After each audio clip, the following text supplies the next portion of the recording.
আসসালামু আলাইকুম, কেমন আছেন সবাই? আমি ভালো আলহামদুলিল্লাহ। এই যে বিশেষ করে শখ এবং শখে এইরকম বাড়ির উঠানে ছোট্ট একটা, এই যে এগুলি সব ইট বিছানো ছিল, এই ইট উঠাইয়া তারপরে এখানে ছোট্ট একটা সবজি বাগান করা হয়েছে। এইটা টমেটো, এইদিকে প্রথম টমেটো করছিল, তারপর সাথে একটু বাড়াইয়া কালো বেগুন, এখন আবার এই যে এখানে আজকে লোক দিয়ে এখানে এগুলি করাইতেছে। এই যে অল্প একটু বাড়াইছে, আবার এখানে আবার কিছু লাগাবে। এখানে গোবর ফেলছে, কি পরিমাণ গোবর, এগুলি সব গোবর কেটে নিয়ে ফেলছে, হয়তো এটার সাথে মাটি মিলাবে, মাটি মিলাইয়া পরে এটাতে চারা লাগাবে। বাপের বাড়ি ঈদ করি, এটা আমাদের বাড়ির ভিতরে। আর এইখানে আসলে বাড়িতে কেউ থাকে না, সবাই ঢাকা থাকে। আমার মানে ভাতিজা ভাতিজি ঢাকায় পড়াশোনা করে, তো আমরা ওরাও বছরে একদিন আসে, মানে ছুটিতে আসে, আমরাও ঠিক এরকম ঈদে আসা হয় এখানে। এই যে খালি বাড়ি পুরা একদম, মানে লোকজন নাই, এইভাবে খালি পড়া। তো এইখানে তো ভিতরে এই যে এখানে ছোট্ট বাগানটা করা হয়েছে, টমেটো চারাগুলি আমি দিছি। তো এই টমেটো মাশাল্লাহ অনেক ভালো হয়েছে, মানে টমেটোর প্রায় শেষের দিকে। তারপরও মাশাল্লাহ বিসমিল্লাহ আল্লাহ, কত সুন্দর টমেটো মানে হয়ে রয়েছে। তো এগুলি উঠাই নাই, আমি এখন উঠাইতেছি। সকালে ঘুম থেকে উঠে আসছি, মানে টমেটোগুলি এইভাবে পেকে আছে। এই যে কত সুন্দর মাশাআল্লাহ, বিসমিল্লাহ। ভিতরে উঠাইতে পারবো না, কারণ এটা নিচে যাওয়া মুশকিল। আমি নাইমকে ডাকছি, নাইমা এদিকে, ছোট বাচ্চারা যেতে পারবে। এটা মাচা দেওয়া হয়েছে, গাছগুলি অনেক বড় হয়ে যায় এই জন্য। বিসমিল্লাহ, কি ফাইন টমেটো। এইদিকে কত টমেটো পাকা, এখানে পুরা এই বলে ই করবে না, হবে না, আরো কিছু লাগবো। হ্যাঁ হ্যাঁ, কাঁচা টমেটো রেখেছে আমার তো এক হাত, দুই হাতে উঠাইলে তো কাঁচা টমেটো ছিড়ব না। ওই যে ওইদিকে একদিক থেকে উঠাই যায়, ফাঁকা যে থাকে না। মাশাল্লাহ, এইটা ছোট্ট একটা টমেটো, কয়েকটা গাছ, তারপরে কি অবস্থা মাশাল্লাহ। ধর নাজনীন, হ্যাঁ নাজনীন কি বলো?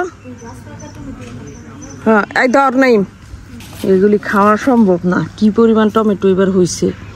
এই ছোট্ট বল আনছিস কেন? বড় বল না আছে? আম্মাই দেখলেই তো রাগ করবো যে এই বল নিয়ে গেছে টমেটো উঠাইতে। বড় বল নিয়ে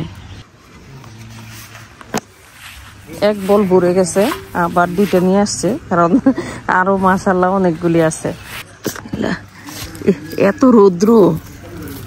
রৌদ্রের তাপ আসলে। এই যে বিসমিল্লাহ, কত সুন্দর হয়েছে টমেটো। এই যে এখন তো শেষ, কি এখন মানে এপ্রিলের অর্ধেক, 12-13 তারিখ।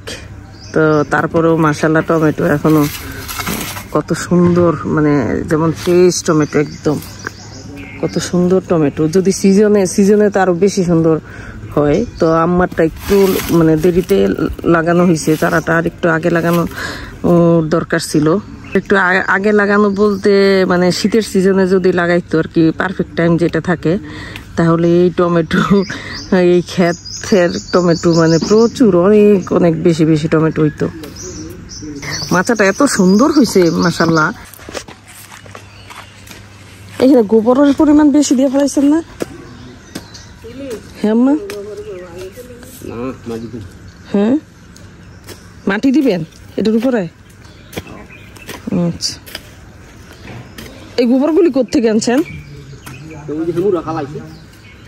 ও কোন পাশে? ওই যে কলা খেতে, এটার উপরে মাটি দিতে হইব, কারণ অনেক কি হয়েছে। এইগুলি এই কোনার মাটি কেন রাখছেন?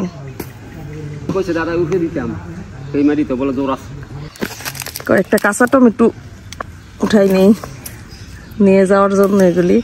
এবার কালিজিরা দিয়ে ভাজি খাওয়া হয় নাই, তো আমার মেয়ে বলতেছিল যে এটা সে খাবে, কালিজিরা দিয়ে এভাবে রান্না করতে। তো আমি গাছ উঠাই ফেলছি, টমেটো গাছ, এই জন্য। নাইম ধর, কাঁচা টমেটো ধর, কয়েকটা নিয়ে নে। কাঁচা টমেটো খুব বেশি দরকার নেই, কাঁচা কয়েকটা টমেটো নিয়ে যাব। আমার এই গাছ সহকারে কেন কাটতেছেন? ও, এই জন্য কাটিয়ে দিতেছেন সব। চাপ দেয় এই জন্য ওদের পাতা কালার সুন্দর থাকে। হ্যাঁ, কিন্তু এই নিচে ইয়ে দেখে সর নাইম সরানতে। হ্যাঁ আম্মা এইদিকে আইন, দাও যদি পয়রা চইরা যায় তাহলে সমস্যা। কাটো কাটো, একটু রাইখে কাটেন। একা হ্যাঁ, শাক মেলে যায়। একটু রাইখে কাটেন তাইলে শাক মিলবো। ওই তারে পড়ছে, ওই তারে কারেন্টটা টানিস না, টানিস না। দর দর দর